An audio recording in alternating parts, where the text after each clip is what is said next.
सुदूर हिमालय की गहरी घाटियों में, जहां बादल पर्वतों को चूमते हैं, एक प्राचीन मंदिर छिपा है, नागमणि का मंदिर। यह नागमणि एक चमकता रत्न, जिसके बारे में कहा जाता है कि यह अमृता देता है, लेकिन इसे छूने वाला हर इंसान अभिशाप का शिकार हो जाता है। मंदिर की आखिरी रखवाली करती है एक रहस्यमयी साध्वी सूर्या, लेकिन आज उसकी कहानी एक नया मोड़ लेने वाली है। क्या नागमणि का अभिशाप सच है? सूर्या एक अनाथ लड़की, जिसे बचपन में साधुओं ने मंदिर में पाला। वह नागमणि की रक्षा के लिए जीती है, लेकिन उसका दिल अपनी मां की यादों से भरा है, जिसे उसने कभी नहीं देखा। एक रात मंदिर के पास एक घायल नौजवान आरव पहुंचता है। वह कहता है कि उसका भाई विक्रम नागमणि चुराने की कोशिश में गायब हो गया। सूर्या को उस पर शक होता है, लेकिन उसकी आंखों में दर्द उसे रोक लेता है। क्या आरव सच बोल रहा है या वह भी नागमणि के पीछे है? सूर्या आरव को मंदिर में ले जाती है, लेकिन रास्ते में मंदिर की दीवारों पर प्राचीन चित्र उभरते हैं। एक साध्वी नागमणि को पकड़े और उसका चेहरा सूर्या से मिलता जुलता। सूर्या का दिल धड़कता है। क्या यह उसकी मां थी? आरव के पास एक लॉकेट है जिसमें वही चेहरा है। सस्पेंस बढ़ता है और दर्शक, क्या आरव और सूर्या का कोई गहरा रिश्ता है? सूर्या और आरव मंदिर के गुप्त कक्ष में पहुंचते हैं, जहां नागमणि एक चमकते तालाब में तैर रहा है। लेकिन जैसे ही वे पास जाते हैं, तालाब से एक काली छाया उभरती है। नागमणि का अभिशाप, एक सर्पाकार राक्षस। वह फुसफुसाता है, रखवाली का खून ही मुझे आजाद करेगा।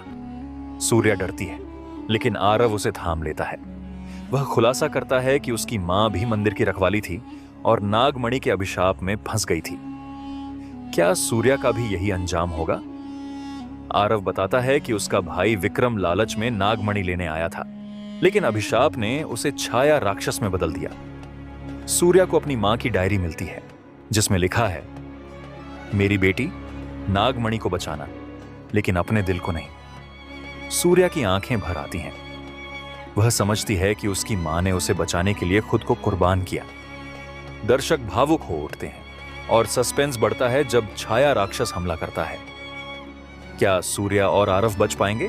सूर्या और आरव राक्षस से लड़ते हैं। सूर्या को पता चलता है कि नागमणि को नष्ट करने का एकमात्र तरीका है कि रखवाली का खून तालाब में मिल जाए। वह अपनी उंगली काटने को तैयार होती है, लेकिन आरव उसे रोकता है। वह कहता है, मैं भी रखवाली का खून हूं, मेरी मां की तरह।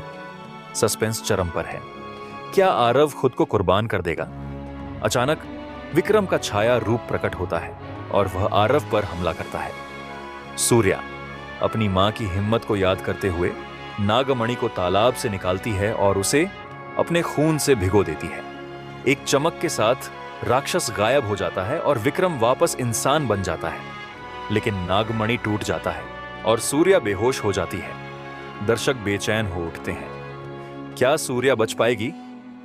सूर्या आंखें खोलती है और देखती है कि आरव और विक्रम उसे घेरे हुए हैं। मंदिर अब शांत है और नागमणि का अभिशाप टूट चुका है।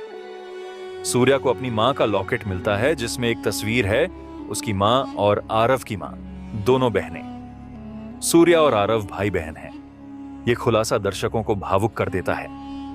सूर्या मंदिर को अलविदा कहती है और आरव विक्रम के साथ गांव लौटती है।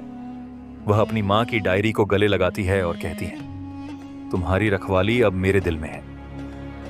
अंत में मंदिर की एक दीवार पर सूर्या का चेहरा उभरता है, जैसे वह अगली कथा की प्रतीक्षा कर रही हो। दर्शक सोचते हैं, क्या कोई और रहस्य बाकी है?